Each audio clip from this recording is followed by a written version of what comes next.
మనకు దేవుడు అనుగ్రహించినందుకు మనం ఎల్లప్పుడూ కూడా దేవునికి కృతజ్ఞాస్తులు చెల్లించాలి ప్రియులారా. ఎందుకు గతించిన వారంలో ఉన్నటువంటి వారిని యొక్క వారం మనము చూడలేనటువంటి వారిగా ఉంటూ ఉన్నాం. మనకంటే గనులు, మనకంటే ఉన్నతమైనటువంటి వారు అనేక మంది నేటి దినాన్ని చూడలేనటువంటి వారిగా ఎంతోమంది నశించిపోయినటువంటి వారిని మనం చూస్తాం. కానీ మనల్ని దేవుడు ఏం చేశాడు? మంచి ఆరోగ్యవంతులుగా ఆయన యొక్క సన్నిధానంలో ఉండేవారిగా, ఆయన సన్నిధిలో ఈరోజు గడిపే విధంగా దేవుడు మనల్ని సజీవులుగా ఉంచినందుకు మనం ఎల్లప్పుడూ దేవునికి కృతజ్ఞత కలిగి ఉండాలి ప్రియులారా. అందుకనే పరిశుద్ధ గ్రంథంలో ప్రతి ఆదివారం కూడా మనం ఏం నేర్చుకుంటూ ఉంటాం? ఒక్కొక్క అంశాన్ని మనం నేర్చుకుంటూ ఉన్నాం. ఎలా భౌతిక సంబంధంగా మానవుడు జీవించటానికి ఆహారం ఎలాగైతే మనము భుజించితే తప్ప జీవించలేమో, అలాగనే క్రైస్తవులుగా ఉన్నటువంటి మనము కూడా ఆత్మ సంబంధమైనటువంటి దేవుని యొక్క వాక్యం అనే ఆహారం అనేది మనము ఎల్లప్పుడూ కూడా తినాలి ప్రియులారా. ఈ ఆహారం ఏం చేస్తుంది? మనం ఉదయం తింటే మళ్ళీ మధ్యాహ్నానికి మనకు ఆకలి అవుతూ ఉన్నది. కానీ దేవుని యొక్క వాక్యము తింటూ ఉంటుంటే ఇంకా ఆత్మ సంబంధంగా మనం ఎదుగుతూ ఉంటాం ప్రియులారా. అభివృద్ధి చెందితే వారిగా మనం ఉంటామన్నటువంటి విషయాన్ని మనం జ్ఞాపకం చేసుకోవాలి. అందుకనే ఈ మధ్యాహ్న కాల సమయంలో పరిశుద్ధ గ్రంథంలో నుంచి లూకా సువార్త 18వ అధ్యాయము, ఈ అధ్యాయాన్ని అంతయు కూడా మనం నేర్చుకొని పోతూ ఉన్నాం. లూకా సువార్త 18వ అధ్యాయము మొదటి నుంచి మనం చదువుకుంటూ ఈ అధ్యాయంలోనే దేవుని యొక్క మాటలు ఉన్నాయి. యేసుక్రీస్తు వారి యొక్క లోకములో జీవించినటువంటి కాలములో 33 సంవత్సరాలు ఆయన ఒక యవనస్తుడిగా, ఒక బాలుడిగా, ఈ రక్షకుడిగా వచ్చినటువంటి యేసుక్రీస్తు వారి యొక్క బోధలు ఈ అధ్యాయంలో ఉంటూ ఉన్నాయి ప్రియులారా. ఏముంటూ ఉన్నారంట చూడండి. లూకా సువార్త 18వ అధ్యాయం మొదటి వచనాన్ని చదువుకుందాం. వారు విసుకక నిత్యము ప్రార్థన చేయవలనని ఆయన వారితో ఈ ఉపమానము చెప్పెను. ఆనాడు ఏం చేశాడంటే యేసుక్రీస్తు వారు తమ దగ్గర వారు ప్రయాణం చేస్తూ ఉన్నప్పుడు తమ దగ్గర ఏవైతే ఉంటాయో ఒక గోధుమల గురించి ఆయన ఉపమానం చేసేవాడు, ఒక అనేకమైనటువంటి ఒక చెట్టు గురించి ఆయన ఉపమానం చేసేవాడు, గురుగుల గురించి ఉపమానం అందించేవాడు. అంటే ఉపమాన రీతిగా చెబితే ఆనాడు ఉన్నటువంటి యూదులకు, ఇశ్రాయేలు ప్రజలకు, అన్యులకు దేవుని యొక్క చిత్తము, దేవుని యొక్క సంకల్పము అర్థమవుతుందని చెప్పేసి తమ దగ్గరలో ఉన్నటువంటి పరిసరాలలో ఏవైతే ఉంటూ ఉన్నాయో వాటి మీద ఉపమానం చేసేవాడు ప్రభు అయినటువంటి యేసుక్రీస్తు వారు ప్రియులారా. ఎందుకు? ఆ ఉపమానగా రీతిగా చెబితే వారికి అర్థమవుతుందని చెప్పేసి ఆ ఉపమాన రీతిగా వారికి చెప్పినట్టయితే వారు దాని యొక్క భావాన్ని అర్థం చేసుకుంటారని చెప్పేసి యేసుక్రీస్తు వారు ఉపమాన రీతిగా తప్ప ఏమి వారికి బోధించలేదన్నటువంటి విషయాన్ని మనం చూడగలం ప్రియులారా. అందుకని ఇక్కడ ఏమంటూ ఉన్నాడట? ఆయన దగ్గర ఉన్నటువంటి శిష్యులతో, ఆయన ఏర్పరచుకున్నటువంటి అపోస్తలులతో, ఆయన వాక్యము, ఆయన యొక్క మాటలు వింటున్నటువంటి అక్కడ ఉన్నటువంటి ఇశ్రాయేలు ప్రజలతో ఆయన తమ యొక్క ఆలోచనలు ఆయనకు తెలియపరుస్తూ ఉన్నాడు. ఏమనంట? అందుకని అక్కడ అంటున్నాడు చూడండి. వారు విసుకక నిత్యము ప్రార్థన చేయవలనని ఆయన వారితో ఈ ఉపమానము చెప్పెను. ఎవరంట? తనను వెంబడిస్తున్నటువంటి అపోస్తలులు. యేసుక్రీస్తును 3.5 సంవత్సరాలు ఎవరైతే దగ్గరగా చూస్తూ ఉన్నారో, ఆయన యొక్క మాటలు వింటూ ఉన్నారు చెవులారా, ఆయన చేస్తున్న అద్భుత కార్యాలు చూస్తూ ఉన్నారు. అయితే వారి యొక్క జీవితంలో దేవుడంటే విసుగుపడతారేమో, ఎల్లప్పుడూ దేవుని యొక్క మాటలు ఎలా వినాలా, ఎలా ఆయనతో నడుచుకోవాలా, ఎల్లప్పుడూ ఆయనకు ప్రార్థన ఎలా చేయాలా, ఇదేనా మా యొక్క బ్రతుకు, ఇదేనా మా యొక్క జీవితం అని ఎక్కడ తమ యొక్క విశ్వాసాలని కోల్పోతారేమో అని క్రీస్తు ప్రభు వారి యొక్క ఆలోచనలు ఎరిగి ఉండి ఆయన ఒక ఉపమానాన్ని అక్కడ తెలియపరుస్తూ ఉన్నాడు. నిజంగా మానవులుగా, క్రైస్తవులుగా ఉన్నటువంటి మనం ఏం చేయాలా? ఏంటి?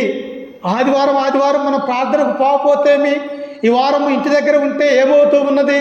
లేకపోతే ఈరోజు కుటుంబ ప్రార్థనకు వెళ్ళకపోతే ఎల్లప్పుడూ చేసే ప్రార్థనే కదా, ఏమి ఈరోజు చేయకపోతే ఏమి అన్న ఒక మనలో ఉన్నటువంటి ఒక భావం వస్తుంది ప్రియులారా. అంతే కదా. ప్రార్థన ఏం ప్రార్థన అని మనము విసుక్కుంటామేమో అని చెప్పేసి దేవుడు మనకు తెలియపరుస్తూ ఉన్నాడు. ఏ ఉపమానం చెబుతూ ఉన్నాడంట అక్కడ చూడండి 2వ వచనంలో, దేవునికి భయపడకయు మనుష్యులను లక్ష్య పెట్టకయు నుండు ఒక న్యాయాధిపతి ఒక పట్టణములో ఉండెను. ఎవరంటయ్యనా? ఒక జడ్జి స్థానంలో ఉన్నటువంటి వ్యక్తి న్యాయాధిపతి అంటే ఇతరులకు న్యాయం తీర్చేవాడిగా ఉంటూ ఉన్నాడు. ఆనాడు ఇశ్రాయేలుకు మోసే తర్వాత, అహరోను తర్వాత, వారి తర్వాత మాకు రాజు లేనప్పుడు ప్రియులారా వారికి న్యాయాధిపతులను దేవుడు అనుగ్రహించినాడు. న్యాయాధిపతులు అంటే ఎవరు? న్యాయం తీర్చేవారు. ఏది అన్యాయమో, ఏది న్యాయమో, ఏది దేవుని అంటే భయం కలిగినటువంటి వారో, ఎవరైతే భయం లేనటువంటి వారో అని న్యాయం తీర్చేవాడిని ఏమన్నాడంటే జడ్జి పాత్రలో కూర్చున్నారు ప్రియులారా. అందుకని ఇక్కడ యేసుక్రీస్తు ఒక ఉపమానాన్ని వారికి తెలియపరుస్తూ ఉన్నారు. ఎలాంటి న్యాయాధిపతి అంటే ఆయన దేవుడంటే భయపడకయు మనుషుల్ని అసలు లెక్క పెట్టకయు ఉన్నటువంటి ఒక న్యాయాధిపతి గురించి వారికి వివరిస్తూ ఉన్నాడు. వాస్తవంగా న్యాయాధిపతి ఏం చేయాలా?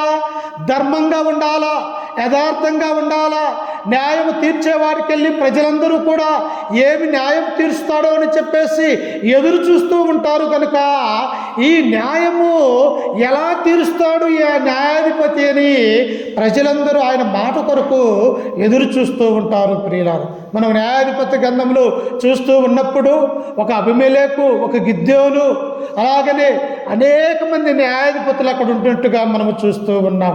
కానీ ఈ న్యాయాధిపతి ఎలాంటి వాడంట?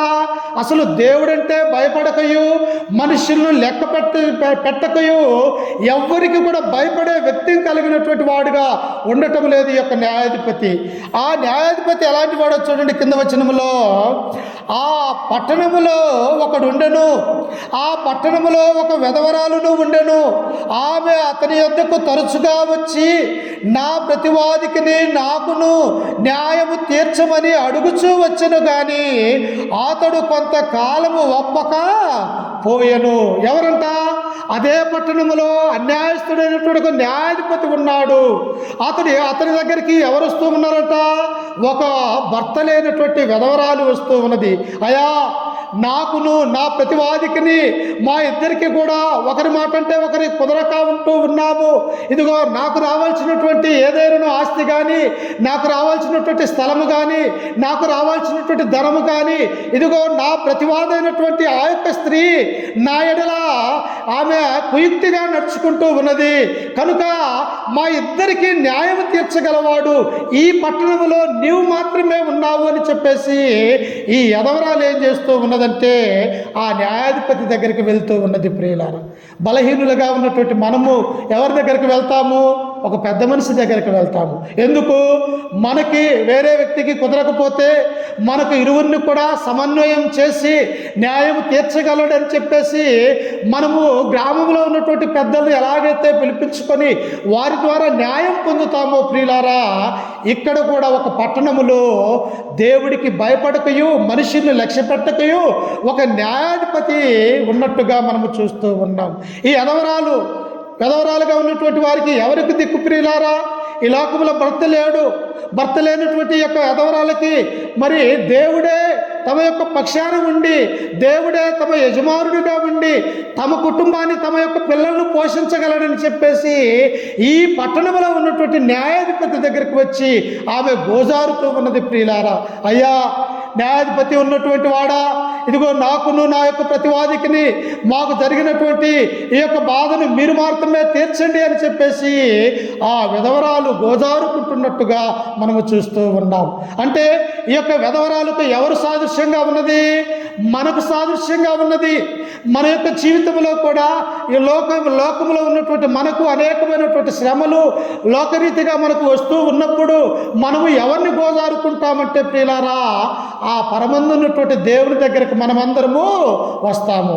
ఏ విషయమైనా, అది అనారోగ్యమైనా, లేకపోతే శ్రమ అయినా, లేకపోతే కుటుంబ సమస్యలైనా, లేకపోతే బాధ అయినా, ఏ విషయంలో మనకు జరిగినప్పటికీ కూడా మనకు న్యాయాధిపతి ఎవరు? ఇదిగో లోకరక్షకుడైనటువంటి యేసు క్రీస్తు మనకు న్యాయాధిపతిగా ఉంటూ ఉన్నాడు ప్రియులారా. ఆయన మాత్రమే దేవుని యొక్క ఆజ్ఞల ప్రకారము, దేవుని తీర్పు ప్రకారము నడిచేవాడిగా ఉంటూ ఉన్నాడు. మన యొక్క జీవితంలో కూడా మనకు కూడా న్యాయం జరగాలంటే మనము కూడా దేవుడనే న్యాయాధిపతి దగ్గరకు రావాల్సినటువంటి అవసరత ఇక్కడ ఉన్నదని మనం గ్రహించాలి. ఎదవరాలు ఎక్కడికి వస్తూ ఉన్నదంట? న్యాయాధిపతి దగ్గరికి వస్తూ ఉన్నది. అయ్యా నాకు న్యాయం చేయా, ఇదిగో నాకు న్యాయము, నీవు న్యాయాధిపతిగా ఉన్నావు, నాకును నా ప్రతివాదికిని జరుగుతున్నటువంటి ఈ గొడవలలో నీవు మాత్రమే నాకు మేలు చేయగలవు అని చెప్పేసి ఆ న్యాయస్థుడైనటువంటి న్యాయాధిపతి దగ్గరికి ఈ ఎదవరాలు వస్తూ ఉన్నది ప్రియులారా. అమ్మ, ఎదవరాలను ఎవరన్నా పట్టించుకుంటారా? అసలు దగ్గరకు రాణిస్తారా? వారు ఎదురుగా వస్తేనే పక్కకు పోయేవారిగా నేటి సమాజంలో ఉంటూ ఉన్నారు. కానీ ఈ న్యాయాధిపతి ఎలా ఉంటూ ఉన్నాడో చూడండి. అతడు కొంతకాలము ఒప్పకపోయాను, తరువాత అతడు నేను దేవునికి భయపడకయు మనుషులను లక్ష్య పెట్టకి ఉండినను ఈ వెధవరాలు నన్ను తొందర పెట్టుచున్నది కనుక ఆమె మాటి మాటికి వచ్చి గోదారకుండునట్లు ఆమెకు న్యాయము తీర్చునని తనలో తాను అనుకున్నాడు. ఏమనుకున్నట్టు న్యాయాధిపతి? నేను దేవుడు అంటేనే లెక్క చేయట్లేదే, మనుషులను లెక్క చేయకపోతూ ఉన్నానే, కానీ ఇట్టి అన్యాయస్తుడిగా ఉన్నటువంటి నా దగ్గరికి ఈ పట్టణంలో ఉన్నటువంటి ఈ వెధవరాలు వచ్చి ప్రతిసారి కూడా నన్ను గోజారుతూ ఉన్నదే, నాకు న్యాయం తీర్చమనయా, నాకు న్యాయం తీర్చయా అని చెప్పేసి ఈ ఎదవరాలు నన్ను గోజారుతూ ఉన్నది కనుక ఏం చెయ్యాలా? ఈ ఎదవరాలని మనం ఏం చేయాలా? ప్రతిరోజు నా ఇంటికి వస్తూ ఉన్నది, నన్ను అడుగుతూ ఉన్నది, నాకు న్యాయం కావాలని ఎల్లప్పుడూ గోజారుతూ ఉన్నది. ఈమెకు నేను ఎలాగైనా న్యాయము తీర్చాలా అని చెప్పేసి ఆ అన్యాయస్తుడైనటువంటి న్యాయాధిపతి తనలో తాను అనుకున్నాడు. ప్రియులారా, మన యొక్క జీవితంలో దేవుడు ఒకసారిగా మన యొక్క మాట వినకపోవచ్చు, ఒక రోజు వినకపోవచ్చు, 2 రోజులు వినకపోవచ్చు, 10 రోజులు, నెల, సంవత్సరాల తరబడి ఆయన వినకపోతాడా? ఈ ఎదవరాలు ఎలాగైతే న్యాయం తీర్చమని ఆ న్యాయాధిపతి దగ్గరికి వెళ్ళి గోజారుకుంటూ ఉన్నదో ప్రియులారా, మన యొక్క జీవితంలో కూడా అయ్యా నా కుటుంబాన్ని ఆశీర్వదించయ్యా, నా యొక్క కుమారులను, నా యొక్క కుమార్తెలను ఈ లోకములో అభివృద్ధి చెందించయ్యా, నన్ను ఆశీర్వదించి నా అవసరాలు తీర్చమని మనము కూడా మన యొక్క దేవుని దగ్గరికి ప్రతిరోజు, ప్రతి నిత్యము, ప్రతి గంట, ప్రతి నిమిషము ఎల్లప్పుడూ ఆయన యొక్క సన్నిధానంలో కూడా మనము కూడా గోజారాడని దేవుడు కోరుకుంటున్నాడు. ప్రియుల, మనం ఏం చేస్తాము? ఇదిగో నేను ఇలా ప్రార్థన చేశాను, ఇదిగో నేను మోకరించి కన్నీటితో ఆయనకు ప్రార్థన చేస్తే నాకు జవాబు ఇవ్వలేదు దేవుడు అని మనము నిరుత్సాహపడతాము ప్రియులారా. ఎందుకంటే మానవులం కనుక మనము ప్రార్థన చేసినమంటే మనకు మేలు కావాలని మనము కోరుకుంటూ ఉన్నాము. కానీ దేవుడు అంటూ ఉన్నాడు తెలుసా, మీరు విసుకక నిత్యము ప్రార్థన చేయాలి నాకు అని చెప్పేసి ఒక అన్యాయస్తుడైనటువంటి న్యాయాధిపతి స్థానములు దేవుడు ఉంటే సంఘము మనము ఎలా ఉన్నామంటే వెధవరాలు యొక్క స్థానములో ఉన్నామన్నటువంటి సత్యాన్ని ఇక్కడ గ్రహిస్తూ ఉన్నాం. అప్పుడు ఆ న్యాయాధిపతి ఏమంటూ ఉన్నాడంట, ఆమె మాటి మాటికి వచ్చి గోదారకుండునట్లు ఆమెకు న్యాయము తీర్చునని తనలో తాను అనుకొనెను. మరియు ప్రభు ఇట్లనెను, అన్యాయస్తుడైన ఆ న్యాయాధిపతి చెప్పిన మాట వినుడి. దేవుడు తాను ఏర్పరచుకొనిన వారలారా దివారాత్రులు తన్ను గూర్చి మొరపెట్టుకొనుచుండగా వారికి న్యాయము తీర్చడా. చూశారా, అన్యాయస్తుడైనటువంటి న్యాయాధిపతే ఆమె మాటి మాటికి వచ్చి నాకు న్యాయం చేయ అని చెప్పేసి ఆ వెధవరాలు గోదారుతుంటే ఈమె నా ఇంటికి మాటి మాటికి వచ్చి నాకు న్యాయం తీర్చమని అంటూ ఉన్నది. ఈమెకు న్యాయం తీరిస్తే నా ఇంటికి రాకుండా ఉంటుంది కదా, ఆమెకు మేలు చేసినటువంటి వాడిగా ఉంటుందని అన్యాయస్తుడైనటువంటి న్యాయాధిపతి అట్లా ఉంటే మరి దివారాత్రులు నా కొరకు మొరపెడుతున్నటువంటి మీకు నేను న్యాయము తీర్చనా? మీ ప్రార్థన నేను విననా? మీ ప్రార్థనకు నేను జవాబు ఇవ్వనా? మిమ్మల్ని నేను ఆశీర్వదించలేనా? ఓ యూదులారా, ఇశ్రాయేలు ప్రజలారా, ఓ నా శిష్యులారా, ఈ యొక్క ఉపవాన భావాన్ని మీరు వినుడి అని చెప్పేసి ప్రభు అయినటువంటి యేసుక్రీస్తు వారు సెలవిస్తూ ఉన్నాడు. ప్రియులారా, చూశారా, ఆయన న్యాయాధిపతి ఒక వెధవరాలకు ఉన్నటువంటి ఆ ఉపమానము ఎంత లోతైనటువంటి భావం ఉంటూ ఉన్నదో ప్రియులారా. నేనున్నటువంటి మనము కూడా మన యొక్క జీవితంలో కూడా కొన్నిసార్లు సంతోషం ఉంటుంది, కొన్నిసార్లు శ్రమ ఉంటుంది మన యొక్క జీవితంలో. అది ఎలాగైనా కావచ్చు. కావచ్చు, అనారోగ్యం కావచ్చు, లేకపోతే కుమారుల వల్ల, కుమార్తెల వల్ల, లేకపోతే బంధువుల వల్ల, రక్త సంబంధికుల వల్ల, లేకపోతే సంఘం వల్ల, ఇరుగు పొరుగు వారి వల్ల మన యొక్క జీవితంలో కూడా మనము కూడా శ్రమను పొందుకుంటూ ఉన్నట్టయితే, ఈ విధవరాలు ఎలాగైతే న్యాయాధిపతి దగ్గరికి వెళ్ళి గోజారుకుంటూ ఉన్నదో, మన యొక్క జీవితంలో కూడా ప్రార్థనాపూర్వకంగా న్యాయాధిపతి అయినటువంటి ఆ దేవుని దగ్గరికి మనం వెళ్ళాలి ప్రియులారా. ఎందుకో తెలుసా? మత్తయి సువార్త 7వ అధ్యాయం 7వ వచనములో ఆయన అంటాడు, ఏమంటాడు? అడుగుడి మీకు ఇయ్యబడును, వెదుకుడి దొరుకుదును, తట్టుడి తలుపు తీసేదను. మీరు అడిగిందే తడువు, మీకు ఇవ్వటానికి నేను సిద్ధపాటు కలిగి ఉన్నాను. మనకు కలిగినటువంటి కుమారులకు, కుమార్తెలకి మన యొక్క పిల్లలు తల్లిదండ్రులుగా ఉన్నటువంటి మనల్ని అడుగుతూ ఉన్నప్పుడు వారికి మేలుకరమైనటువంటి జీవితాన్ని ఇవ్వాలని మనము కష్టపడి కూడా వారిని ఉత్సాహపరుస్తాం, సంతోషపరిచే వారిగా మనం ఉంటూ ఉన్నాం. మరి మనల్ని పుట్టించినటువంటి తండ్రి అయినటువంటి దేవుడు, ఆయన చేతులతో రూపింపబడినటువంటి మనల్ని ఆయన ఎంతగా ప్రేమ చూపిస్తాడు, ఆయన ఎంతగా ఆశీర్వదించగలడో ఒకసారి మనం ఆలోచన చేయాలి ప్రియులారా. అందుకే శిష్యులతో ఆయన అంటూ ఉన్నాడు, తాను ఏర్పరచుకున్న వారు దివారాత్రులు తన్ను గూర్చి మొరపెట్టుకుంటుచుండగా వారికి న్యాయము తీర్చడా? ఆయన వారికి త్వరగా న్యాయము తీర్చును. వారి విషయమే కదా ఆయన ఆలస్యము చేయుచున్నాడని మీతో చెప్పుచున్నాను. ఎవరి విషయం అంట? నా యొక్క కుమారులు, కుమార్తెలు ఇంకను మారు మనస్సు కలిగి లేక, నా యొక్క మందిరానికి రాక, దేవుని యొక్క ఆజ్ఞల ప్రకారం నడుచుకున్నట ఈ లోకములో పాపములో నశించిపోతూ ఉన్నారు. వారి విషయమే కదా నేను ఆలస్యము చేయుచున్నానని ప్రభు అయినటువంటి యేసుక్రీస్తు వారు అన్నారు ప్రియులారా. ఎవరి విషయమంట? మన యొక్క కుమారులు, కుమార్తెలు, మన యొక్క మాట వినరు కొన్ని మారులు, కానీ వారిని మనము కొట్టుతాము కానీ చంపలేము కదా. అలాగనే దేవుని యొక్క కుమారులుగా, కుమార్తెలుగా ఈ లోకములో ఉన్నటువంటి మనము మనస్ఫూర్తిగా మన యొక్క మనసు మార్చుకొని నూతనమైనటువంటి ఆలోచనలు కలిగి తన యొక్క మందిరంలోనికి వస్తారని చెప్పేసి మీకోసమే ఆయన ఆలస్యము చేయుచున్నాడు ప్రియులారా. చూశారా? దేవుడు ఎంత ప్రేమ కలిగినటువంటి వాడు, ఎంత కరుణామయుడో, ఆయన మన పట్ల ఎంత మరి జాలి దయగలిగినటువంటి వాడిగా ఉన్నాడో ఈ వాక్య భావాన్ని మనము తెలుసుకోవాలి ప్రియులారా. అన్యాయస్తుడైనటువంటి న్యాయాధిపతే తమ యొక్క విధవరాలికి న్యాయము తీర్చగలిగినాడు. మరి న్యాయవంతుడైనటువంటి సర్వోన్నతుడైన మహోన్నతుడైనటువంటి ఈ దేవుడు మనకు కృప చూపించడా? మన కుటుంబాన్ని ఆశీర్వదించడా? మనం ఆలోచన చేయాలి. అయితే మనం ఏం చేయాలా? విధవరాలు అయినటువంటి ఆమె ఎలాగైతే గోజారుకున్నదో మన యొక్క జీవితంలో కూడా మన భర్త గురించి, మన భార్య గురించి, మన పిల్లల గురించి, మన సంఘం గురించి, అయ్యా నా యొక్క భర్తను మార్చు, నా యొక్క భార్యను మార్చయ్యా, నా యొక్క పిల్లల్ని మార్చి అయ్యా క్రీస్తులోనికి నడిపించే వారిగా ఈ లోకంలో నీ యొక్క కుమారులుగా, కుమార్తెలుగా ఉండే గొప్ప భాగ్యాన్ని మాకు అనుగ్రహించమని మనము కూడా ఏం చేయాలంటే దేవుని యొక్క సన్నిధానములు మనము గోజారి కన్నీరు కార్చి మనం ప్రార్థన చేసేవారిగా ఉండాలి ప్రియులారా. మన ప్రార్థన వినడా? అందుకనే దేవుడు అంటాడు, ప్రభు కన్నులు నీతిమంతుల మీదను ఆయన చెవులు వారి ప్రార్థనల వైపు ఉన్నవి, కానీ కీడు చేయు వారి మీద ఆయనకు మనస్సు లేదు ప్రియులారా. ఉంటుందమ్మా? కీడు చేసేవారి మీద, పాపం చేసేవారి మీద దేవుని యొక్క మనస్సు ఉంటుందా? ఉండదు. ప్రభు కన్నులు ఎవరి మీద ఉన్నాయంట? పరలోకంలో ఉండి దేవుడు చూస్తూ ఉన్నాడు. ఎవరన్నా ప్రార్థన చేస్తారా? ఎవరన్నా నాకు మొరపెడతారా? ఎవరన్నా నా కుమారులుగా, కుమార్తెలుగా దేవుని యొక్క మందిరములో ఉండి తమ హృదయంలో నా గురించి ఆలోచన చేస్తారా అని ప్రభు కన్నులు నీతిమంతుల మీదను ఆయన యొక్క చెవులు వారి ప్రార్థనల వైపు ఉన్నవని పేతురు రాసినటువంటి పత్రికలో ఉంటాయి. అంటే ఆయన యొక్క కన్నులు ఆయన పరలోకంలో నుండి మనము చూస్తున్నాడు. నా యొక్క బిడ్డలు ఎలా ఉన్నారు? నా యొక్క బిడ్డలకు ఉన్నటువంటి శ్రమ ఏమిటి? నా యొక్క బిడ్డలు దేవుళ్ళో ఉన్నారా, లేకపోతే సాతాను యొక్క ఆలోచనల ప్రకారము లోకములో ఉన్నారా అని చెప్పేసి ప్రతి నిమిషము కూడా ఈ లోకములో ఉన్నటువంటి మనల్ని చూస్తూ ఉన్నాడు ప్రియులారా. మరి అదే క్రైస్తవులుగా ఉన్నటువంటి మనము క్రీస్తు రక్తములో కడగబడి ఆయన యొక్క శరీరం అనే సంఘములో ఉన్నటువంటి మనల్ని ఆయన కాచి కాపాడినటువంటి వాడిగా ఉంటూ ఉన్నాడు. ఇశ్రాయేలు ప్రజలు అరణ్యంలో ఉన్నప్పుడు వారు ఏం చేశారు?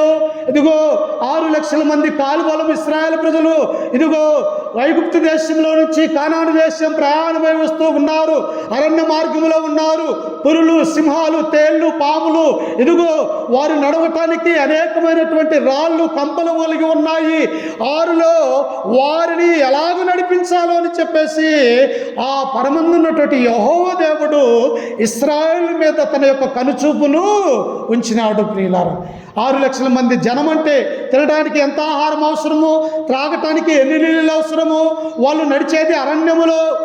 ఆ అరణ్యములో, చీపు అనేటువంటి అరణ్యములో నడుస్తూ ఉన్నప్పుడు అక్కడ ఉన్నటువంటి సింహాలు, అనేకమైనటువంటి మృగాలు, మానవులు తినే మృగాలు ఉంటూ ఉన్నప్పుడు దేవుడు వారిని కాపాడినటువంటి వాడిగా మనము చూడగలం. ప్రియులారా, వారికి ఆహారం అవసరమై ఉన్నది. ఆహారము, అయ్యా మాకు ఆహారము కావాలని ఆ దేవునికి వారు మొరపెట్టినప్పుడు దేవుడు వారు ఏం చేశాడో తెలుసా? మీరు పొయ్యిలు కొట్టి వంట వండవలసినటువంటి అవసరం లేకుండా తెల్లవారేసరికి పరలోకంలో నుండి మన్నాను వారికి దేవుడు అనుగ్రహించినాడు. ప్రియులు, వారే కష్టపడవలసినటువంటి అవసరం లేదు. 40 సంవత్సరాల పాటు అరణ్యములో నడుస్తూ ఉన్నారు. కానాను దేశమనే పాలు తేనెలు ప్రవహించే ఆ దేశానికి వెళ్ళాలని దేవుడు వారికి ఆజ్ఞ ఇచ్చినప్పుడు అరణ్యముల వారు ఎలా బ్రతకాలో దేవుడు నేర్పిస్తూ ఉన్నాడు. ఏం చేశాడంటే దేవుడు ఉదయ కాలములే వారు ఆ గుడారాల నుంచి లేచేసరికి వారి మీద ఏముంటుందంటే తెల్లని కొత్తిమీర గింజ వలె ఆ స్థలమంతా కూడా మన్నగా దేవుడు వారికి ఇచ్చి ఉన్నాడు. ప్రియులారా, అలాగనే త్రాగటానికి నీళ్లు. ఈనాడు మనం ఏం చేయాలా? బోర్లు లేకపోతే ఎక్కడికెక్కడికో వెళ్ళి మనము తెచ్చుకొని మనము బ్రతికేవారిగా మనం ఉంటూ ఉన్నాం, లేకపోతే ట్యాంకర్ల ద్వారా తోలుకునేవారిగా ఉంటూ ఉన్నాం. కానీ వారు బ్రతకటానికి బండతో మాట్లాడితే బండలలో నుంచి నీళ్లు త్రాగటానికి వారికి అనుగ్రహించినాడు. ప్రియుల, చూసారా, నా యొక్క బిడ్డలు ఎక్కడా కష్టపడకూడదు. వారు నాకు కుమారులు, నాకు కుమార్తెలు, నా పిల్లల్ని నేను సరిగా చూసుకోవాలా, వారిని దీవించాలా, ఆశీర్వదించాలని దేవుని యొక్క సంకల్పంలో ఇశ్రాయేలు ప్రజలు ఉన్నారు కనుక వారు తినటానికి దేవుడు మన్నాను అనుగ్రహించినాడు. త్రాగటానికి బండను అడిగితే నీళ్లు దేవుడు దయచేశాడు. ప్రియులారా, అయితే ఎండ వస్తున్నది. ఈ ఎండ దెబ్బకి ఎక్కడ నా పిల్లలు చనిపోతారేమో, లేకపోతే ఈ ఎండలో కుప్పకు స్రవ తప్పి ఈ అరణ్యములోనే పోతారేమో అని చెప్పేసి ఎండవేళలో ఆ సూర్యుడికి ఏం చేశాడంట? ఎండవేళలో వడదబ్బైనను కాలికి ఆయన ఏమి ముళ్ళైనను తగలకుండా ఒక మేఘాలని అడ్డు వేసినట్టుగా మనం చూస్తూ ఉన్నాం. ప్రియులారా, నా జీవితంలో కూడా అన్యాయస్తుడైనటువంటి న్యాయాధిపతి ఆ యొక్క విధవరాలకి న్యాయము తీరిస్తే మన యొక్క న్యాయాధిపతి ఎలాంటి వాడు? ఆయన ఆశ్చర్యకరుడు, ఆలోచనకర్త, మహోన్నతుడు, సర్వోన్నతుడు, సర్వ సృష్టికి ఆది సంభూతుడైన వాడు మనకు న్యాయము తీర్చడా అని మనము జ్ఞాపకం చేసుకోవాలి. ప్రియులారా, అందుకే ఇక్కడ దేవుడు ఏమంటూ ఉన్నాడో తెలుసా? తాను దివారాత్రములు తన్ను గూర్చి మొరపెట్టుచుండగా వారికి న్యాయము తీర్చడా?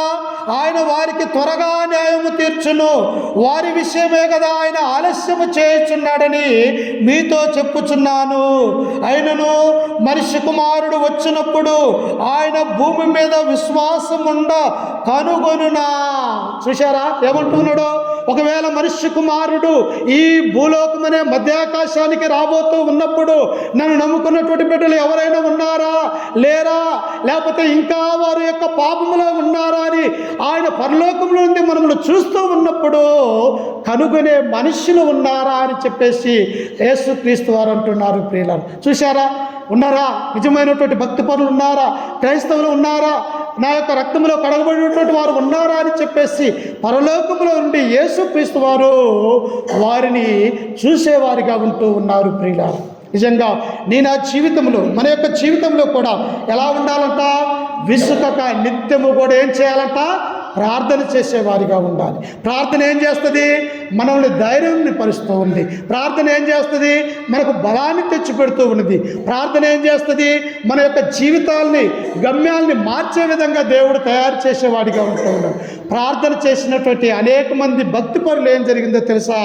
వారి యొక్క జీవితంలో ఉన్నతమైనటువంటి స్థానంలో దేవుడు వారిని నింపినట్టుగా మనము చూస్తూ ఉన్నాం. యోనా ఎక్కడ ప్రార్థన చేశాడమ్మా? చేప కడుపులో, అనగా తిమింగల కడుపులో ఉండి దేవునికి మొరపెట్టినప్పుడు ప్రియులారా, ఆ చేప 3వ దినాన తీసుకొని వచ్చి సముద్రంలో నుంచి పడవేసినటువంటి వాడిగా మనము చూడగలుగుతూ ఉన్నాం. హిజ్కియా ప్రార్థన ఎలాగున్నాడు? మరణకరమైనటువంటి రోగం వచ్చినది, కొన్ని రోజులలో మరణమైపోతూ ఉన్నామని యెషయా ప్రవక్త ఆ యొక్క హిజ్కియా రాజుకు చేశాడు. అయ్యా, నా జీవితంలో నేను రాజుగా ఉండి మంచి పరిపాలన చేశానే, నీ యొక్క ఆజ్ఞల ప్రకారము ధర్మశాస్త్ర ప్రకారము నేను నడుచుకొని ఉన్నానే, ఇదిగో నేను మరణించబోతూ ఉన్నానని నీ ప్రవక్త ద్వారా నాకు తెలియపరిచి ఉన్నావే అని ఆయన కన్నీరు కారుస్తూ తన ఇంటిలోనికి వెళ్ళి తన ముఖాన్ని గోడవైపు తిప్పుకొని ఆయన దేవునికి మొరపెడుతూ ఉన్నాడు. ప్రియులారా, మన ప్రార్థన ఆలకించడా? మనం మొరపెడితే దేవుని నుంచి మనకు ఉత్తరం రాదా?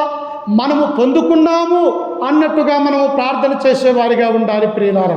అందుకని ఈ సమయంలో ఆయన అంటాడు, చూడండి ఒకసారి, మత్తయి సువార్త 6వ అధ్యాయము, మత్తయి సువార్త 6వ అధ్యాయము 5వ వచనాన్ని మనం చదువుకుందాం. 6:5. మరియు మీరు ప్రార్థన చేయనప్పుడు వేషధారుల వలె ఉండవద్దు, మనుషులకు కనపడవలనని సమాజ మందిరములలోనూ వీధుల మూలలలోనూ నిలిచి ప్రార్థన చేయుట వారికిష్టము, వారు తమ ఫలము పొంది ఉన్నారని మీతో నిశ్చయముగా చెప్పుచున్నాను. దేవుడు మనల్ని ప్రార్థన చేయాలని ఎలా అంటున్నాడట? దావీదు మహారాజు రోజుకి ఎన్ని మార్లు చేసేవాడు? 3 మార్లు చేసేవాడు. 7 మార్లు చేసినటువంటి వాడుగా ఉంటూ ఉన్నాడు. దానియేలు ఎన్నాళ్ళు చేశాడు? రోజుకి 3 మార్లు దేవునికి మొరపెట్టువారిగా ఉన్నారు. ఎందుకంటే ప్రియులారా, మనకు ప్రార్థన చేస్తూ ఉంటే ఆ ప్రార్థనలో శక్తి అనేది ఉన్నది ప్రియులారా, మనకు బలం అనేది వస్తూ ఉన్నది ప్రార్థనలో. 1 గంట మోకరించి ప్రార్థన చేయి, నా జీవితము నీ యొక్క ముఖము ఎలాగూ మారిపోతూ ఉన్నదో మనం అర్థం చేసుకోవచ్చు ప్రియులారా. అయితే మనము గంట మొదటిగా మనం చేయలేము, కానీ మొదటిగా ఒక 5 నిమిషాలు కూర్చొని, అయ్యా నాకు వచ్చినటువంటి ఈ ప్రార్థన నేను మొరపెట్టుకుంటూ ఉన్నాం, ఆ తర్వాత 10 నిమిషాలు, ఆ తర్వాత పావు గంట, ఈ విధంగా మన యొక్క జీవితంలో రోజు రోజుకు ప్రార్థనా జీవితాన్ని గడుపుతూ ఉన్నప్పుడు ఆయన ప్రార్థనతోటి ఉన్నప్పుడు మనల్ని ఆశీర్వదించేవాడిగా ఉంటూ ఉన్నాడు. యేసుక్రీస్తు సహోదరుడు యాకోబు ఉన్నాడు అమ్మా. ఎవరు? యేసుక్రీస్తు పుట్టిన తర్వాత మరియమ్మ గర్భాన మరలా పుట్టినటువంటి కుమారుడు ఈ యొక్క యాకోబు ప్రియులారా. ఆయన యేసుక్రీస్తు బ్రతుకున్నప్పుడు క్రీస్తును నమ్మలేదు.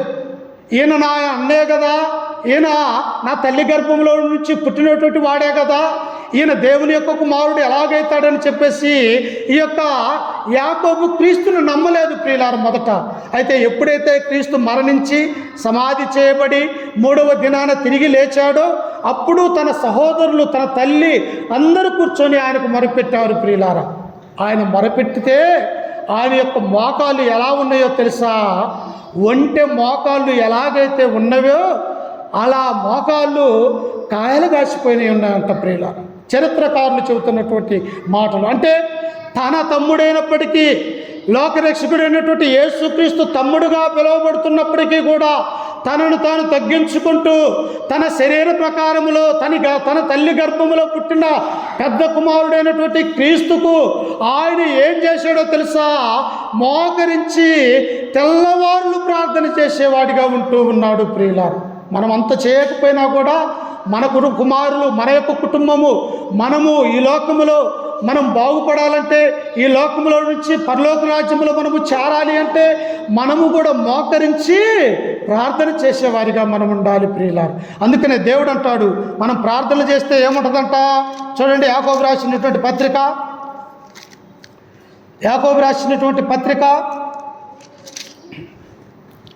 5వ అధ్యాయము 13వ వచనాన్ని చదువుకుందాం. చూడండి, మీలో ఎవరికైనా శ్రమ సంభవించినా అతడు ప్రార్థన చేయవలెను. ఏం చేయాలట? నా జీవితంలో శ్రమలు వస్తాయి, సాతాను వాడు మనల్ని ఇరుకుని పెట్టడానికి అనేక విధాలుగా ప్రయత్నిస్తూ ఉంటాడు. అయితే మనకు శ్రమలు కలిగినప్పుడు మనం ఏం చేయాలంట? ఇదిగో ఇంటిలోనికి వెళ్ళి తలుపు వేసుకొని ఆ పరమందున్నటువంటి దేవునికి మనము ప్రార్థన చేయాలి ప్రియులారా.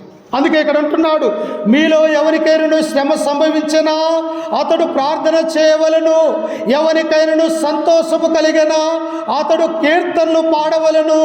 మీలో ఎవడైనను రోగి అయి ఉన్నాడా అతడు సంఘపు పెద్దలను పిలువను, వారు ప్రభు నామమున అతనికి నూనె రాసి అతని కొరకు ప్రార్థన చేయవలను. ఏం చేయాలంట? నా జీవితంలో ఎంత కష్టమైనా, ఎంత బాధైనా, ఎంత సంతోషం వచ్చినప్పటికీ కూడా ప్రార్థన అనేది మనము మర్చిపోకూడదు ప్రియులారా. ఉదయాన్నే లేస్తాం మనము, దేవా రాత్రికాల సమయం అంతా కూడా నన్ను కాపాడావు, నా భర్తను కాపాడావు, నా కుమారులు కుమార్తెలు నువ్వు కాపాడి సజీవుల లెక్కలో ఉంచావయ్యా అని అందుకు నీకు మొరపెడుతూ ఉన్నామని మనం ప్రార్థన చేస్తాం. ఎక్కడికన్నా ప్రయాణం వెళ్ళాలా, మనం ఏదన్నా ఊరు వెళ్ళాలా, మనం ఏం చేసుకోవాలా? ప్రార్థన చేసుకోవాలయ్యా, నేను ఇదిగో మా యొక్క గ్రామంలో నుంచి వేరే గ్రామానికి నేను వెళ్తూ ఉన్నాను, నా యొక్క ప్రయాణం అంతా కూడా క్షేమాన్ని అనుగ్రహించమని మనం ప్రార్థన చేయాలి ప్రియులారా. యాకోబు ఏం చేశాడో తెలుసా? తన అన్నను మోసం చేసి ఏశావును తన తల్లి దగ్గర నుంచి, తన తల్లి దగ్గర నుంచి, తన అన్న దగ్గర నుంచి, తన మామ అయినటువంటి ఆ యొక్క పట్టణానికి వెళ్తూ ఉన్నప్పుడు, ప్రయాణమై అరణ్యంలో ఉంటూ ఉన్నప్పుడు ఆయన మోకరించి ప్రార్థన చేసినప్పుడు ఆ ప్రార్థనలో ఆయనకి ఏం కనిపించిందో తెలుసా? భూమికి ఆకాశానికి నిచ్చెన వేసి దేవదూతలు అక్కడ తిరుగుతూ ఉన్నట్టుగా ఆయన దర్శనం పొందుకున్నాడు ప్రియులారా. అంటే ప్రార్థన చేస్తూ ఉంటుంటే దేవుడు నిన్ను ఆశీర్వదించడానికి, నీకు దర్శనాలు చూపించడానికి దేవుడు సిద్ధంగా ఉన్నాడు అని మనము గ్రహించాలి ప్రియులారా. అందుకనే దేవుడు ఇక్కడ ఏమంటూ ఉన్నాడంటే, మీరు ప్రార్థన చేయండి. మీకు అనారోగ్యం కలిగినా ప్రార్థనే, మీరు ప్రయాణం వెళ్తున్నా ప్రార్థనే, మీరు ఇంట్లో ఉన్న ప్రార్థనే. ప్రతి విషయం ముందు ఏం చేయాలంటే ప్రార్థన విజ్ఞాపనల ద్వారా దేవుణ్ణి మనం మొరపెట్టుకునే వారిగా ఉండాలి ప్రియులారా. అన్యాయస్తులైనటువంటి న్యాయాధిపతి దగ్గర ఈ విధవరాలు ఏమొచ్చినది? మాటి మాటికి ఆమె దగ్గరికి వెళ్ళినది. అయ్యా, నాకును నా విరోధికి నువ్వు న్యాయం తీర్చయ్యా అని మాటి మాటికి గోదారుకుంటున్నట్టుగా మనము చూస్తూ ఉన్నాం. అన్యాయాధిపతి అయినటువంటి ఆ న్యాయాధిపతి ఏం చేశాడు? ఈ విధవరాలు మాటి మాటికి నా దగ్గరకు వచ్చి నాకు న్యాయం తీర్చమని అడుగుతూ ఉన్నదే, ఈమెకు ఒక్కసారి న్యాయం తీర్చితే ఇక రాదు కదా అని చెప్పేసి ఈ అన్యాయస్తుడైనటువంటి న్యాయాధిపతి ఆ విధవరాలి విషయంలో న్యాయము తీర్చాడు.